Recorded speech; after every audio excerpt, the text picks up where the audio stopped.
మీకు MLA seat కాదు కదా, అసెంబ్లీ గేట్ కూడా తాకనీమని. అటు చూడు బే. కొణిదెల పవన్ కళ్యాణ్ అనే నేను శాసనసభ సభ్యుడిగా ఎన్నికైనందున అసెంబ్లీ గేట్ కూడా తాకనీమని.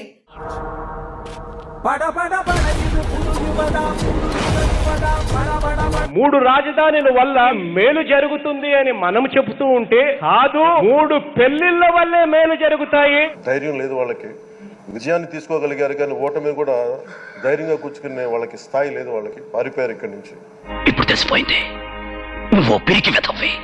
నువ్వు పిరికి వాడితో యుద్ధం చేయడం నాకు నచ్చదు.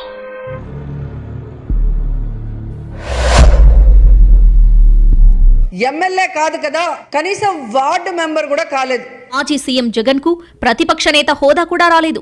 ఇంకా చెప్పాలంటే ఇప్పుడు అసలు ఏపీ అసెంబ్లీలో ప్రతిపక్షం అన్నదే లేదన్న. అసలు నువ్వెంత, నీ బతుకెంత, నీ స్థాయి ఎంత? తాటకి సూర్పణకలాగా నువ్వు కూడా రాక్షస జాతిలోనే పుట్టావు. ఇంకోసారి ఆడ మగ తేడాని వాగితే కలకత్తా తీసుకెళ్లి కాళికాదేవుని తల నరికేస్తా.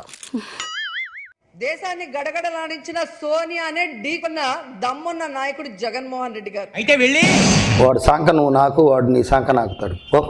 అసలు నువ్వెంత, నీ బతుకెంత? 11 కూడా తెచ్చుకోలేని నాయకత్వం. ఎక్కడ తగ్గాలో, ఎక్కడ నగ్గాలో కాదురా, ఎక్కడ తగ్గాలో తెలిసినోడు పవన్ కళ్యాణ్ గారు గేటు తాకనేమో అన్నారు కదా, కానీ వాళ్ళు జగన్మోహన్ రెడ్డి గారు వెనక గేటు నుంచే వచ్చారు. ముందు గేటు నుంచి కానీ పక్క గేటు నుంచి కానీ రాలా. గేటు చూస్తేనే గుండె తడపట్టుకుంటుంది బాబు.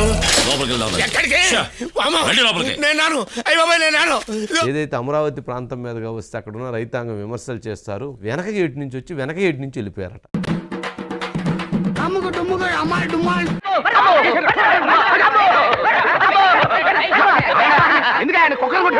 చెప్పరా చెప్పు, నోట్లో ఏమైనా మట్టిగడ పెట్టుకున్నా?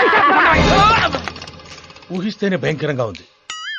అమరావతి ఉద్యమం 1631 రోజులు. ఇన్ని సంవత్సరాలు ప్రజల్ని నానా సంకల్పం 1 + 6 + 3 + 1 11 అన్ని అంకులు కలిపితే జగన్ కు వచ్చిన సీట్లు 11. ఇప్పుడు వాడు ఏం చేస్తున్నాడు రా? బ్లాక్ టికెట్లు అమ్ముకుంటున్నాడు. ఏ అంటే ఏముంటది, మొత్తం లాగేశారు కదా, ఏమీ లేదు అక్కడ. పడితే వాడు వచ్చి ఓడిస్తాను ఓడిస్తాను అంటే ఊరుకోవడానికి ఇది ఆంధ్రప్రదేశ్ గడ్డ, జగనన్న అడ్డ. ఎందుకు అలా అరుస్తున్నావు? ఊరుకొక్క ఏమైనా కలిసిందా? ఎవరు కొడితే దిమ్మ తిరిగి మైండ్ బ్లాక్ అవుతుందో. ఇంకా ఎంతకాలం ఆ సినిమాలు పట్టుకు వెళ్ళాడతారు? ఈ ఒక్కసారికి అడ్జస్ట్ అవ్వండి ప్లీజ్. సర్లే ఏదో ఏడు. ఆయనే మన జగనన్న అన్న విషయం తెలుసుకోమని ప్రతిపక్షాలకు చెప్తున్నాను. చిన్న భాషకి చెప్పు. ఈ గుంట నక్కలు, గుండెలు తీసిన బంటలు ఎంత మంది గుంపులు గుంపులుగా వచ్చినా ఇవే తగ్గించుకుంటే మంచిది. జగనన్న సింహం లాగా సింగిల్ గా వచ్చి సింగిల్ హ్యాండ్ తో వారందరినీ మట్టి కనిపిస్తారని కూడా ఈ సందర్భంగా తెలియజేసుకుంటున్నాను. ప్రతిపక్ష నాయకుడి వాళ్ళ హోదా కూడా లేదు జగన్ రెడ్డికి. వాళ్ళ రూల్స్ ప్రకారం వెళితే నువ్వు గేట్ దగ్గర కారు దిగి నడుచుకుంటూ రావాలి. జగన్ రెడ్డి అయిందా? బాగైందా? ప్రతిదానికి ఓవర్ ఎక్స్ప్రెషన్.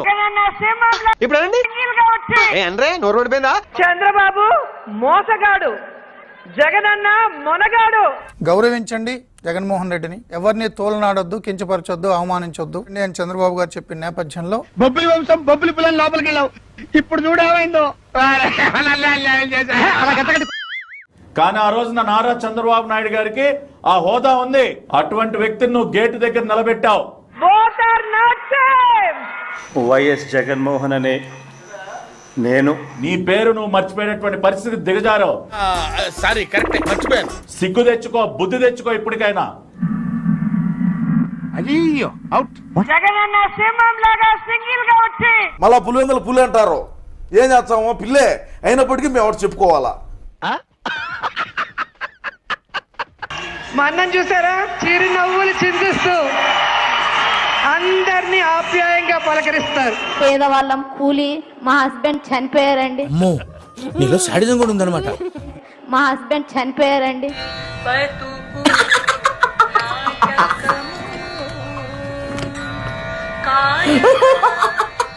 మా అమ్మకి ఉద్యోగం పోయింది సార్. మీ అమ్మకు ఉద్యోగం పోయిందా?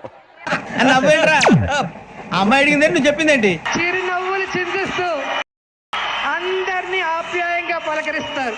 అలా చాలా శాడిజం నీలో చాలా ఉన్నాయరా కోణాలు. నేనా నువ్వు కాకపోతే ఇంకా ఎవరురా?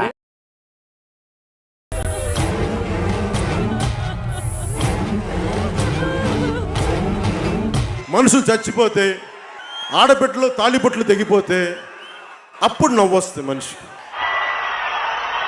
అదే నవ్వుతా సిగ్గు లేకుండా. మన మహేష్ బాబు గారి నాన్నగారు కృష్ణ గారు చనిపోతే మహేష్ పుట్టాడు దుఃఖంలో ఉంటే ఈ నెల నవ్వుతాడు నాన్నగారు చనిపోయారని అని. అయ్యో ఎంత ఘోరం జరిగిపోయిందిరా.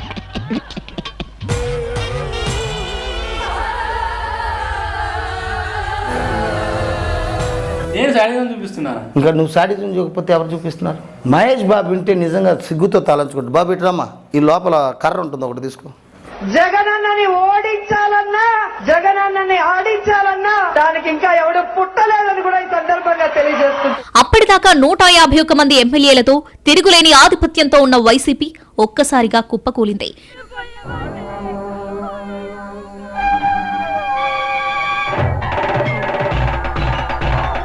జగనన్నని ఓడించాలంటే ఆ పక్కన కూడా జగనన్నే ఉండాలి. ఈ రోజున వాళ్ళకి 11 సీట్లకు పరిమితం అయ్యారు. ఈ రోజు లేరు, ధైర్యం లేదు వాళ్ళకి. వీడు సమరసింహం కాదు, గ్రామసింహం. అదే ప్రభు మీరు చెప్పినదే. జగనన్నని ఆడించాలంటే ఆ పక్కన కూడా జగనన్నే ఉండాలి. విజయాన్ని తీసుకోగలిగారు కానీ ఓటమి కూడా ధైర్యంగా కూర్చుకునే వాళ్ళకి స్థాయి లేదు. వాళ్ళకి పారిపోయారు ఇక్కడి నుంచి. ఎంత పిరికి సన్నాసులు సీమలు ఎలాగరా పుట్టారు? ఎమ్మెల్యే సీటు కాదు కదా, అసెంబ్లీ గేట్ కూడా తగనిమని పారిపోయారు ఇక్కడి నుంచి. మళ్ళీ వస్తావరా? ఇంకెవడైనా వస్తాడా? 1 మినిట్ ఆశీర్వదించండి మావయ్య.